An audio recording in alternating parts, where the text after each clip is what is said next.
दुनिया को अपने विचारों से नया रास्ता दिखाने वाले भगवान गौतम बुद्ध भारत के महान दार्शनिक, वैज्ञानिक, धर्मगुरु, एक महान समाज सुधारक और बौद्ध धर्म के संस्थापक थे।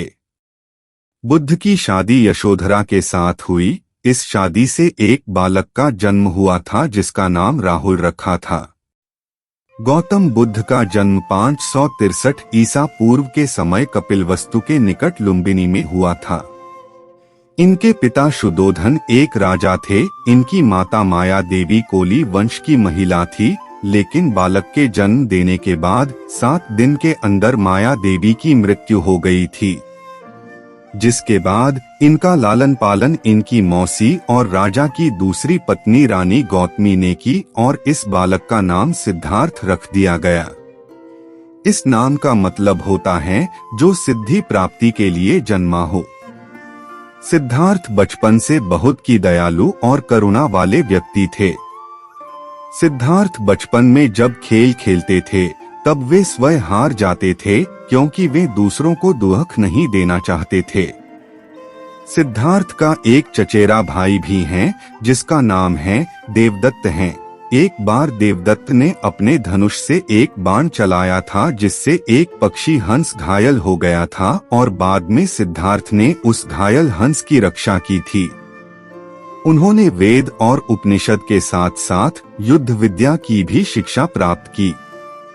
सिद्धार्थ को बचपन से घुड़सवारी, धनुष, बाण और रथ हाँकने वाला एक सारथी में कोई दूसरा मुकाबला नहीं कर सकता था। सिद्धार्थ की शादी मात्र 16 साल की आयु में राजकुमारी यशोधरा के साथ हुई थी और इस शादी से एक बालक का जन्म हुआ था जिसका नाम राहुल रखा था। लेकिन उनका मन घर और मोह माया की दुनिया में नहीं लगा और वे घर परिवार को त्याग कर जंगल में चले गए थे। पिता और राजा शुद्धोधन ने सिद्धार्थ के लिए भोगविलास का भरपूर इंतजाम भी किया था। पिता ने अपने बेटे के लिए 3 ऋतु के हिसाब से 3 महल भी बनाए थे, जिसमें नाच, गान, ऐसो आराम की सारी व्यवस्था मौजूद थी, लेकिन ये चीजें सिद्धार्थ को अपनी ओर नहीं खींच सकी। सिद्धार्थ ने अपनी सुंदर पत्नी और सुंदर बालक को छोड़कर वन की ओर चले जाने का निश्चय किया। सिद्धार्थ ने वन जाकर कठोर से भी कठोर तपस्या करना शुरू कर दिया। पहले तो सिद्धार्थ ने शुरू में तिल चावल खाकर तपस्या शुरू की, लेकिन बाद में तो बिना खानपान के तपस्या करना शुरू कर दिया। कठोर तप करने के कारण उनका शरीर सूख गया था। तप करते करते 6 साल हो गए थे।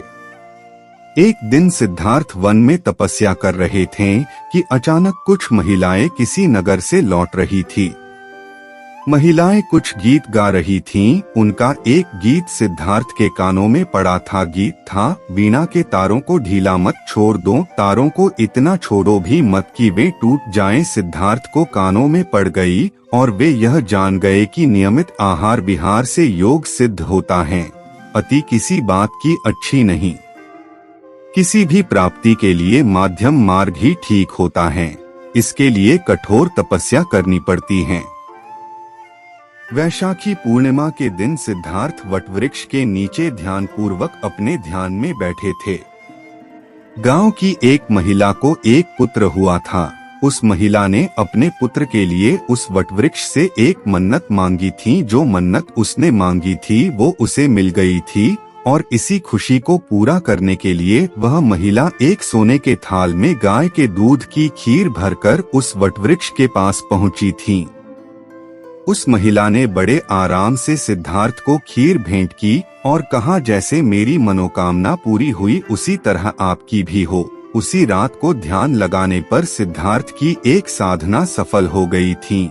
उसे सच्चाई बोध हुआ, तभी से गौतम बुद्ध कहलाए। जिस पीपल वृक्ष के नीचे सिद्धार्थ को बोध मिला था वह वृक्ष बोधि वृक्ष कहलाया और गया का सीमावर्ती जगह बोधगया कहलाया।